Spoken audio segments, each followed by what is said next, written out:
Este libro fue una de mis lecturas programadas. Debía hacer la reseña el domingo que pasó, pero he tenido una semana muy atareada, así que sin más demora, vamos a la reseña.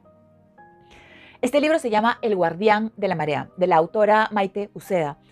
Consta de 544 páginas y creo que es su obra más ambiciosa. Algo que yo siempre destaco de un autor es cuando se autopublican. Qué notable tiene que ser un escritor y su obra para que se lance a autopublicarla y que tenga una excelente acogida después. Esta autora autopublicó su primera obra en el año 2013. El libro se llama Los Ángeles de la Torre, un romance con tintes paranormales. Pero creo que El guardián de la marea supera todo lo escrito con anterioridad. ¿De qué va?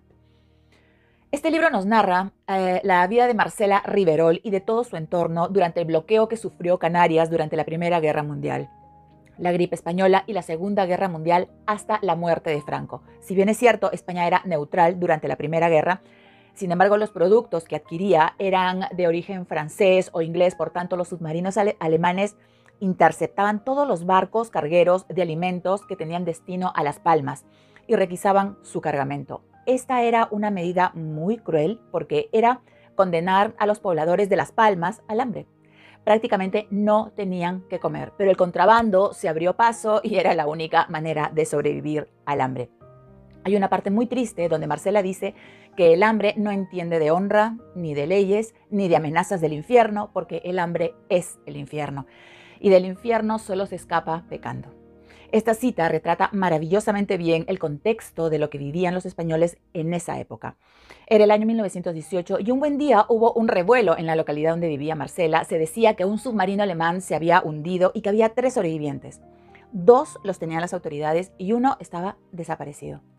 Entonces Gaspar, el primo de Marcela, que siempre se metía en cosas turbias, llevó a la casa del padre de Marcela a un hombre malherido. Cuando se fijan bien, se dan cuenta de que era un oficial alemán. Todos se sorprenden y le preguntan a Gaspar para qué ha traído a ese hombre a la casa. Y Gaspar les dice que quería pedir un rescate por él, porque ese dinero le cambiaría la vida, porque lo necesitaba, etc. Todos se sorprenden y le reclaman, pero Gaspar no entiende razones. Lo que él quería era el dinero del rescate, punto. Gaspar se va y Marcela, con 16 años, sería la encargada de cuidar de este hombre. De hecho, le practicó una operación con hilo y aguja de costura y esto increíblemente le salvó la vida. Marcela se había criado en un hospicio de monjas. Ahí conoció a su tutora Sor Felipa y a su amiga de toda la vida, una niña huérfana de nombre Mili. De manera que recurre a ellas para que la ayuden a curar al hombre convaleciente aún. Todo iba bien hasta que empezaron a correrse las voces de que tenían a un alemán en casa. Y como comprenderán, los alemanes no eran muy queridos en esa localidad porque eran los culpables de todas sus desgracias. Los culpaban a ellos de todo el hambre que tenían. Entonces tienen que moverlo de ahí. Y Marcela recurre a Herminia. Herminia era una anciana que vivía sola con sus gatos en una covacha y que el pueblo tildaba de bruja. Le tiraban piedras, la insultaban y nadie se juntaba con ella. Todos, menos Marcela. Herminia, en sus años mozos, había sido niñera de una familia belga de mucho prestigio y mucho dinero. Fue ahí que aprendió a hablar alemán. ¿Quién mejor que ella para que les ayudara a cuidar a este joven? Entonces lo ocultan en una casa que Herminia tenía en la ciudad. Nadie lo podía creer, porque esta mujer vivía casi como pordiosera en una covacha y nadie sabía por qué. Por supuesto, había una historia enorme detrás que vamos a descubrir poco después.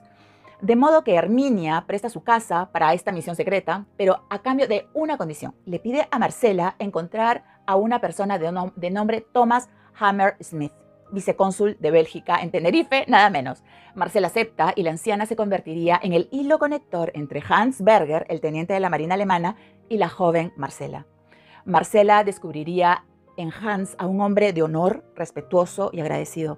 Marcela era una jovencita de 16 años cuando conoció a Hans y Hans tenía 26 años. Por supuesto, ella se enamoró perdidamente de Hans y Hans se convertiría en el hito temporal de Marcela, su vida antes de Hans y su vida después de Hans. Él no le corresponde porque está consciente de que ella es muy jovencita para él y él ya es todo un hombre. Sí, un hombre joven, es verdad, pero de todas maneras él siente que no es correcto ir más allá ante la desesperación y la impotencia de Marcela. Hans muestra un agradecimiento eterno a Marcela y le promete cuidar de ella para siempre. Y ella promete lo mismo. Herminia los ve y en una parte le dice amargamente a Marcela: no te enamores de un sueño, criatura. Pero ya era tarde, porque se va a crear un vínculo muy fuerte entre los dos que va a trascender más allá del destino, de la desgracia, de una pandemia, de 2 guerras y del olvido. Qué difícil es no poder contar nada más de esta novela maravillosa, pero qué emoción poder compartirla con todos ustedes. Es una historia que no puedes dejar, fue una historia que disfruté, que me tocó el alma y por lo cual me sentí feliz de haberla leído. Recuerdo que cerré el libro con una satisfacción tremenda. Debo confesar que lloré muchísimo, pero el final fue digno de una gran historia. Vamos a atravesar un periodo que va desde el año 1918 hasta 1976, un año después de la muerte de Franco. Por tanto, abarca varias generaciones, pero el foco siempre estará sobre Marcela y Hans. Nos pone en el contexto político tanto de la Primera Guerra Mundial como de la Segunda Guerra Mundial. ¿Cuál fue la postura de España y sus efectos? También vamos a ver el efecto de la pandemia de aquella época en varios personajes, que se llamó la gripe española, no porque ellos la produjeran, sino que se llamó así. Y también nos mostrará un evento muy importante y triste, tanto en la historia como en la historia, que fue el naufragio del buque Valvanera, el peor desastre marítimo español en tiempos de paz hasta la fecha. Ese barco se dirigía a La Habana con migrantes en su mayoría y que debido a un huracán se hundió cerca de las costas de la Florida sin sobrevivientes. Y este último evento será un punto de inflexión en la novela que va a trastocar la vida de Marcela durante 20 años, porque una parte importantísima de su vida se va a hundir con ese barco, pero aprendió a sobrevivir.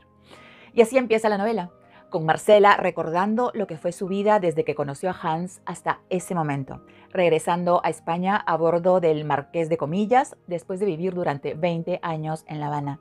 Pero es una historia que no cierra donde inició, sino que la autora se da maña para generar varias vueltas de tuerca a lo largo de la narración que nos van a tener en vilo durante la mayor parte de la novela. Es genial. Esta es una novela muy entrañable porque vamos a ver mucha miseria humana, pero también mucha grandeza.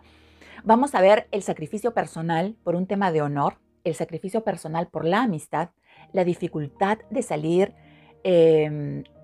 adelante de seres humanos que nada tenían que ver en un conflicto de potencias y cómo la solidaridad entre ellos los ayuda a sobrevivir.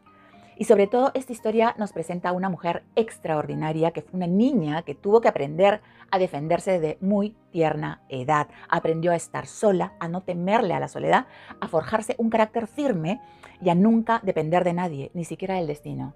Ella tomó decisiones cruciales en su vida. Ella fue quien decidió y asumió las consecuencias. Tuvo la valentía de tomar las riendas de su vida, tomar el control de su vida en una época en la que las mujeres tenían muchísimas barreras que no se habían tumbado aún. Siendo muy joven, fue la mujer que puso en jaque a un submarino alemán. No puedo adelantarles más, pero ese episodio es maravilloso.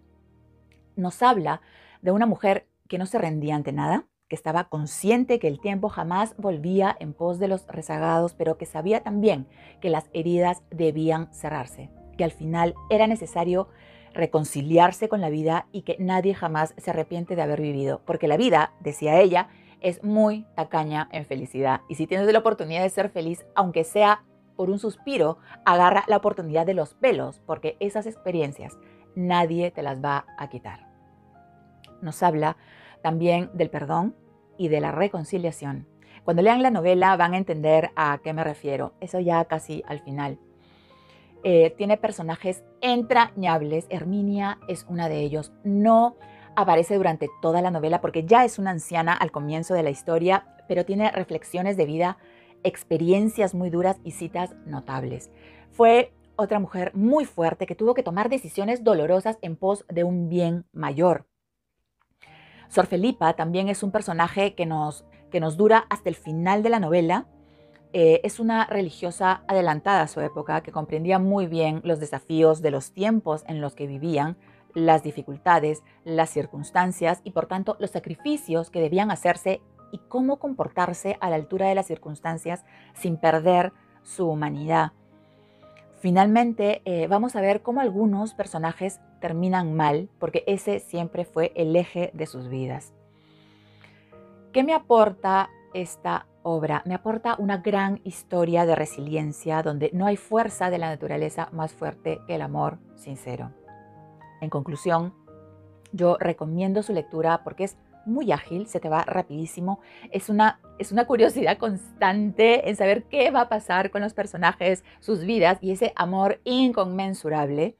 Así que recomiendo su lectura y nada, léanla y hasta una nueva reseña.